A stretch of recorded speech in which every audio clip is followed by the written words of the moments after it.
হ্যাঁ ভালো বন্ধুরা, সকাল সকাল নিয়ে চলে এসেছে কুচা চিংড়ি মাছ। তো দেখো চিংড়ি মাছটা কিন্তু যার সঙ্গেই দাও না কেন দমে সুন্দর লাগে খেতে।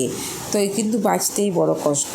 আর আমার কেমন জানো তো, আমি এই মাছগুলোকে ওই শুঁগা লেজ বাদ না দিলে খেতে লাগে, মুখের মধ্যে যেন হুড়ায়, এত বিরক্ত লাগে। তার জন্য সেই বসে বসে একটা একটা করে এই এত খুদি খুদি ছোটো ছোটো মাছগুলোকে সব বাছিয়ে দিচ্ছি।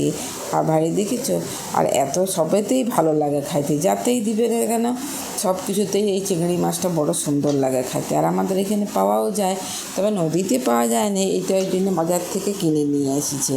আর মাছটা খাইতেও কিন্তু বড় সুস্বাদু, শুধু ঝাল করলেও ভালো লাগে। তো দেখো চিংড়ি মাছগুলোকে সব আমি ভালো করে পরিষ্কার করে বাছিয়ে নিয়েছি। এরপর দেখা নিয়ে এসেছি একটা মোচা। মোচা কিন্তু খাইতে খুব সুন্দর, কিন্তু হলে কী হবে, বাছতে বড় কষ্ট। আর হাতের মধ্যে কেমন কালো দাগ হয়ে যায়। তো আমি আজকে যেভাবে বাছছি, তোমরা একদিন বাছিয়ে দেখবে, একবারে কালো দাগ হবে না। প্রথমে হাতটা দেখো জল নিয়ে নিলাম, দিয়ে নুন দিয়ে ভালো করে হাতটাকে ঘষে দিতে হবে, চারদিকটা যেন নুনটা লাগে। এরপর দেখো মোচাটা কেমন করে কাটছি হাবালি, দেখো সেটা হচ্ছে আরও মজার জিনিস। প্রথমে মোচাগুলোকে এইভাবে সমান করে ধরবি এলাই, ধরে আর এই দেখো এইভাবে ঘাটটাকে নোয়াই দিবে। নোয়াই দিলেই সেই সাদা সাদা যে পাপড়ির মতোগুলো থাকে, এগুলো তুমি একবারে লুচিয়ে নিতে পারবে, সব চলে যাবে। আর এইভাবে সেই সাদা ডাঁটিগুলোকেও বার করে নিতে পারবে। দেখতে পেয়েছো? ভালো দেখো, হ্যাঁ বাজে দেখো কতক্ষণ লাগবে বাঁচতে, টপ করে বাছা হয়ে যাবে। আর যারা ভালোবাসে মোচা খাইতে, যদি বাঁচতে পারে না, তারা এইভাবে বাছিয়ে দেখবে। এইবার হাতটা ধুয়ে তোমাদেরকে দেখাচ্ছি আমার হাতটা কেমন হয়েছে। দেখো, দেখতে পেয়েছো? এক ফোঁটাও কালো কোথাও আছে?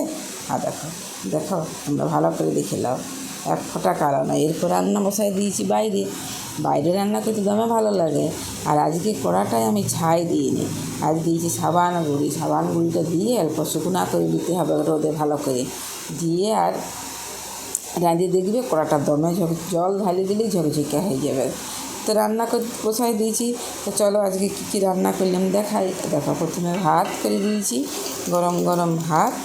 আর তার সঙ্গে দিয়েছি, যেহেতু মোচাটা একটু কষা, সেই জন্য দিয়েছি ফিফা ভাতে। দেখো নুন তেল লঙ্কা দিয়ে ফিফাটাকে মাখিয়েছি। এখানে আলু ভাতেটা দেখো জিরা লঙ্কা তেল করে মাখিয়ে বলে ভাজি রেখেছি। আর এখানে করেছি মুসুরির ডাল। আর দেখো ফোড়ন দিয়ে মুসুরির ডাল, আর পেঁয়াজ দিয়ে নেই, এমনি প্লেন ফোড়ন দিয়েই করে দিয়েছি মুসুরির ডাল। আর এইখানে দেখো কী করেছি, মোচা চিংড়ি। দেখতে পেয়েছো? হ্যাঁ ভালো। আর এইখানে সকালবেলা যেটা দিয়ে গেছিলো নদীর মাছ, এই পয়রা মাছের ঝাল। দেখতে পেয়েছো কি সুন্দর দেখাচ্ছে? আর তার সঙ্গে থাকবে লেবু।